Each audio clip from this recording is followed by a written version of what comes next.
இதுதான் திருவான்மியூர்ல இருக்க சக்கரை அம்மன் ஆலயம். இது ஆலயம் உள்ளார இருக்கு. இது வெளியில இருந்து உங்களுக்கு தெரியறதுக்காக வெளியில இருந்து காண்பிக்கிறேன். இது எங்கன்னா நம்மளோட பிரகதீஸ்வரர் கோயில் முன்வாசல்ல இருந்து நேர் ரோடு தான், கலாக்ஷேத்ராவோட பேரல் ரோடு தான் இந்த சக்கரை அம்மனோட கோயில்.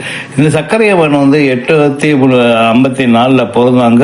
1901 இறந்துட்டாங்க. இவங்க இறந்து போகும்போது நஞ்சண்டேஸ்வர ராவ்னு சொல்லிட்டு அவர்கிட்ட சொல்லி இந்த மாதிரி எனக்கு ஒரு ஜீவ சமாதி ஒன்று எழுப்பு, அது 100 வருஷத்துக்கு அப்புறமா தான் அவங்க சொல்லியிருக்காங்க.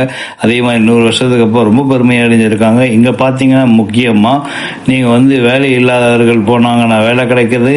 அதே மாதிரி திருமணம் ஆகாதவர்கள் போனாங்கன்னா திருமணம் நடக்குது. அதே மாதிரி உடம்பு சரியில்லாதவர்கள் போனார்கள்னா உடம்பு சரியாகுது.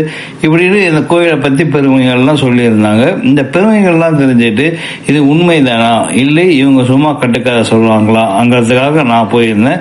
நான் போய் பார்த்து நானுமே எனக்கும் என் சமீபத்தில் உடம்பு சரியில்லை, உங்களுக்கு எல்லாருக்குமே தெரியும், அந்த வீடியோவுமே போட்டிருந்தேன். அந்த உடம்பு சரியில்லாமல் எனக்கு இருக்கிறதுக்கு போய் வேண்டிட்டு வந்துட்டு வந்ததுக்கு அப்புறமா கொஞ்சம் பரவாயில்லை.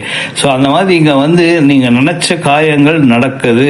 இந்த அம்மாவை முழுசா மனசுல வச்சுட்டு நீங்க நினைச்சிட்டு என்ன வேணும்னா வேண்டிக்கிறீங்களோ அது கண்டிப்பா நடக்கும். நீங்க வந்தீங்கன்னா ஒரு சாய்பாபாவோட கோயில் இருக்கு, அதே மாதிரி இந்த அம்மாவோட கோயிலும் இருக்கு. கண்டிப்பா மறக்காம ஒரு தடவை இதை போய் தரிசனம் பண்ணிட்டு வாங்க.